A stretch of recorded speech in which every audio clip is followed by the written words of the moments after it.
Hola amigos, hoy vamos a hablarles sobre estas enfermedades tan frecuentes, sean adultos o niños, y que con cierta regularidad nos salen en las preguntas del NCLEX.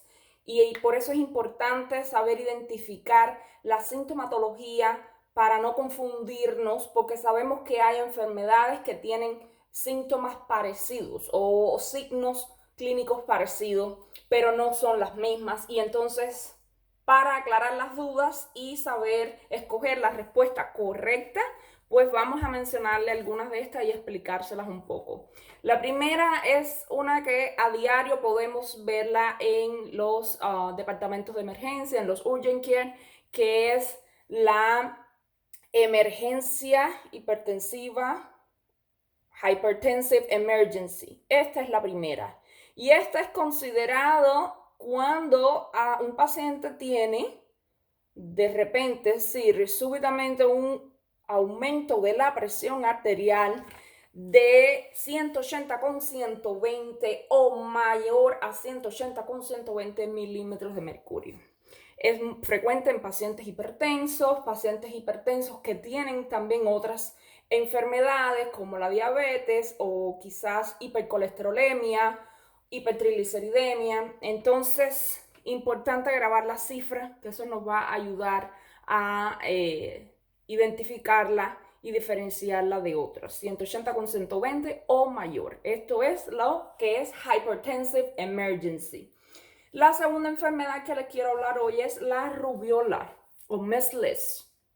La rubiola, ustedes saben que con más frecuencia es en niños y es importante identificar los síntomas y diferenciarlos de otras enfermedades que también dan en los niños. Y esta tiene unos spots, como small blue white spot, como unas manchas pequeñas entre blanco azulada en la mucosa oral. Se conoce como los Koplik spot. Y en el cuerpo, el rash que aparece comienza en la cara y va hacia abajo. Es decir, eso se describe como que el rash begins on the face and travels downward. Es decir, hacia abajo, para otras partes del cuerpo. Se presenta también con high fever, es decir, fiebre alta. Y petequia se describe, bueno, esto se puede describir también petequia en the soft palate, en el paladar blando. Esto es hypertensive emergency y rubiola o conocido en inglés como measles. Recuerden que tiene una vacuna que en Cuba se llamaba la PRS, papera rubiola sarampión. Aquí se llama MMR, que se le pone al niño al año. Entre lo que es 12 meses y 15 meses se pone esta vacuna. La segunda enfermedad que le vamos a hablar hoy va a ser la varicela, muy frecuente también en niños, la varicela. Y también la glomerulonefritis. Entonces, primeramente la varicela. Ustedes saben, la varicela ocasionada por un virus y también da fiebre, malestar general.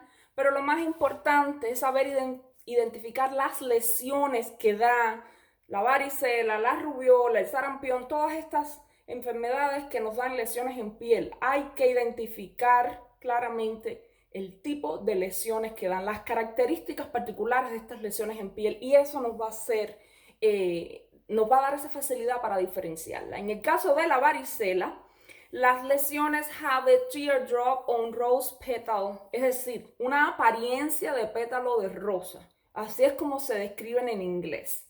Lesions have a teardrop on a rose petal appearance. Y entonces, cuando usted vea eso en la pregunta, ya usted va a saber que la respuesta a seleccionar es la varicela. Vamos a pasar a la glomerulonefritis. Y la glomerulonefritis es como es una respuesta inmune a una enfermedad del tracto respiratorio y alto, por supuesto, tracto respiratorio alto. En este caso, con una infección de estreptococo grupo A. Entonces, el niño tuvo esta infección respiratoria alta con estreptococo del grupo A, y de 10 a 14 días después, pues van a aparecer la inflamación glomerular, es decir, en el glomérulo de los riñones, y se describe en inglés como scant dark tea color urine, es decir, una orina escasa y que es dark, que es oscura, como color de té. Cuando usted vea, eso es la característica que más sale en las preguntas.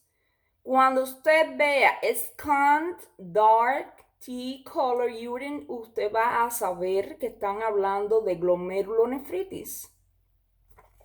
Entonces, además de esto, este niño va a tener también retención de fluidos corporales, es decir, va a tener edema periorbital, va a presentar high blood pressure y va a tener high urine specific gravity.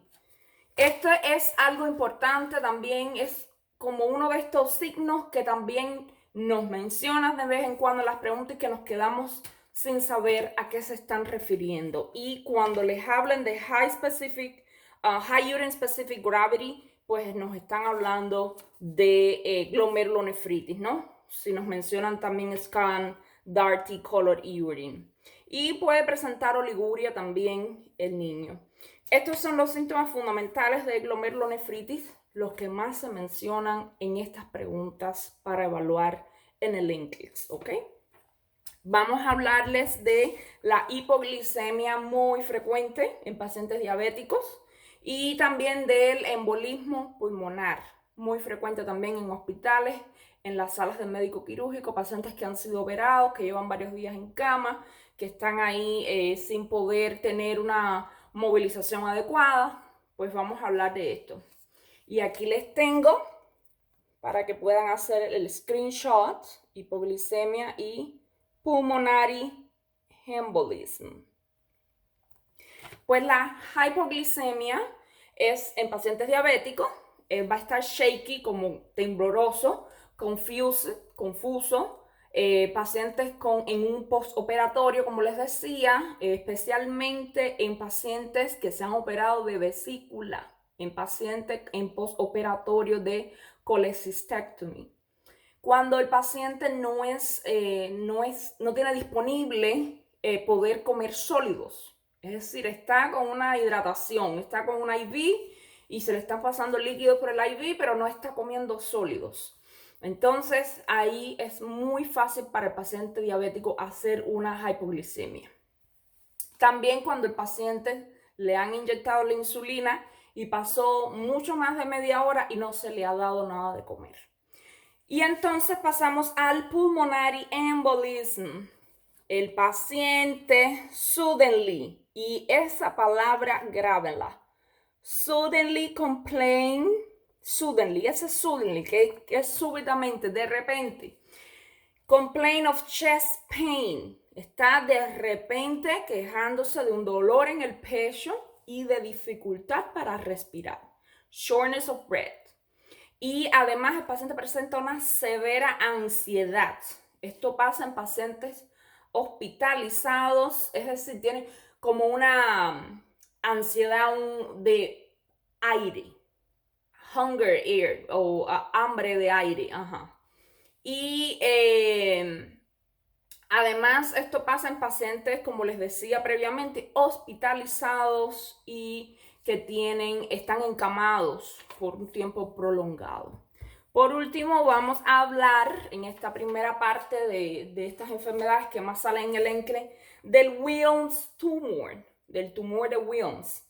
Es un tumor que aparece en young child, es decir, en niños pequeños, y es un tumor maligno, desgraciadamente, tumor maligno del riñón, y tiene 5 stages, 5 etapas.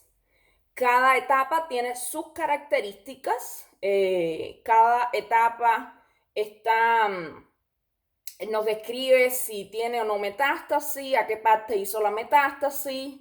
Y entonces ustedes pueden profundizar más en cada etapa del tumor de Wilms. Lo más importante es saber qué ocurre en Young Childs, que es un tumor maligno de riñón y que tiene pues 5 etapas. Muchas gracias, espero que este video les haya sido útil, disculpen, y si les gusta pues denle like, suscríbase al canal y esperen la segunda parte donde les mencionaré las otras enfermedades. Gracias.